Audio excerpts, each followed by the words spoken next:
بھائیو، قرآن مجید فرقان حمید نے ارشاد فرمایا قل بفضل اللہ، اے محبوب آپ فرما دیں جب اللہ کا فضل ملے، وبرحمتہ اور اس کی رحمت ملے، فبذالک فلیفرحوا، تو انہیں چاہیے کہ خوشی کا اظہار کریں۔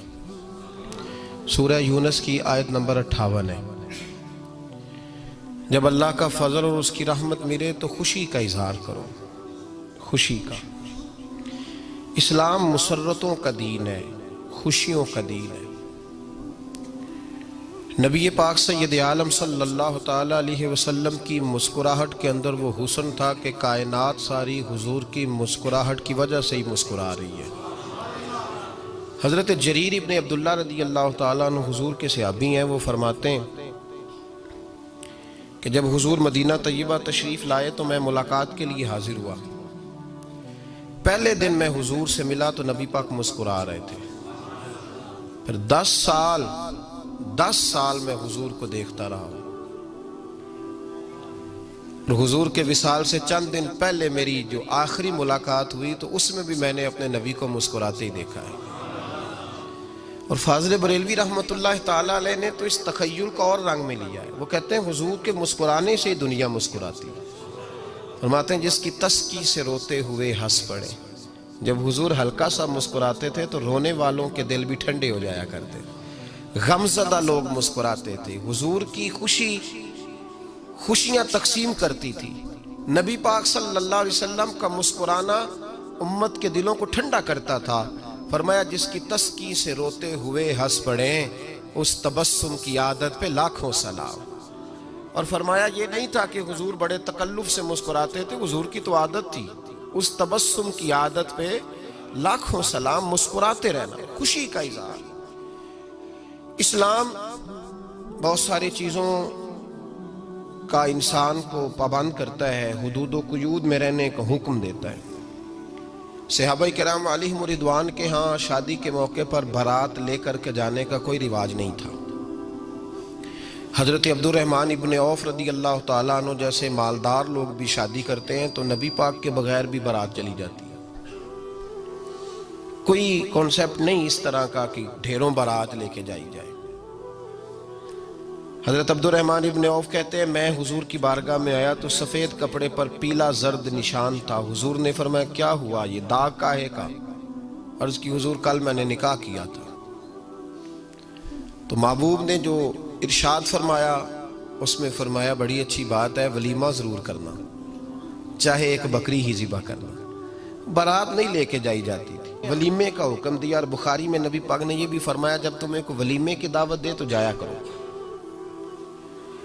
اچھا، اب شادی کے موقع پر جو بارات لے کے جائی جاتی ہے تو اگرچہ حضور کی سنت نہیں لیکن اسے ہم حرام نہیں کہتے، اسے ہم ناجائز نہیں کہتے، ہم نہیں کہتے کہ یہ تو نے غلط کیا۔ اگرچہ لے جانا حضور سے ثابت اس مروجہ انداز میں ثابت نہیں، اس طرح ہمارے ہاں جاتے ہیں، لیکن ہم پھر بھی اسے ناجائز۔ کسی صحابی نے اپنے بچے کی شادی پر اپنے گھر میں لائٹنگ نہیں کرائی، لیکن آپ کو دنیا کا کوئی عالم یہ فتویٰ نہیں دے سکتا کہ لائٹنگ کرانا حرام ہے۔ آپ شادی کے موقع پہ ساری گلی سجا لو، آپ ساری چھتوں پہ لائٹنگ کرا لو، کوئی آدمی یہ آپ کو فتویٰ نہیں دے سکتا کہ شادی کے موقع پر لائٹنگ کرانا جائز نہیں۔ کبھی سنا ہے آپ نے کسی سے؟ بولیے یہ جائز ہے، جائز پیسے ہے تو ٹھیک۔ بلکہ میں اس سے آگے بڑھتا ہوں، اس سے تھوڑا اور آگے جاتا ہوں۔ حضرت عائشہ صدیقہ رضی اللہ تعالیٰ عنہ فرماتی ہیں میرا جو کمرہ تھا نا جس میں میں حضور کے ساتھ رہتی تھی اور ایک لمبا زندگی کا عرصہ گزارا، اس میں 3 آدمی سو سکتے تھے، چوتھے کے لیے جگہ ہی نہیں تھی، اور کچا تھا۔ کھجور کے تنے کھڑے کر کے اس پر کھجور کے پتوں کی چھت ڈالی گئی تھی۔ میں جب ہاتھ اٹھاتی تھی تو میرا ہاتھ اپنی چھت کو چھو جاتا تھا۔ یہ ہے سنت نبی پاک کی، یہ حضور کا طریقہ ہے۔ بتائیے پکے گھر میں، لینٹر والے گھر میں رہنا جائز کہ ناجائز؟ کیوں جی؟ حضور تو کچے مکان میں رہتے تھے، آپ نے کیسے پکا بنا لیا؟ اللہ کی محبوب علی دین کو اس کی اصل بات میں سمجھیں۔ آپ ایسا نہ کریں جس میں انتشار اور امت تقسیم ہو، اس کا اصل مزاج دیکھیں۔ مہندی کے موقع پہ اگر کوئی آدمی 6 دیگیں دال چاول کی پکاتا ہے تو منع نہیں،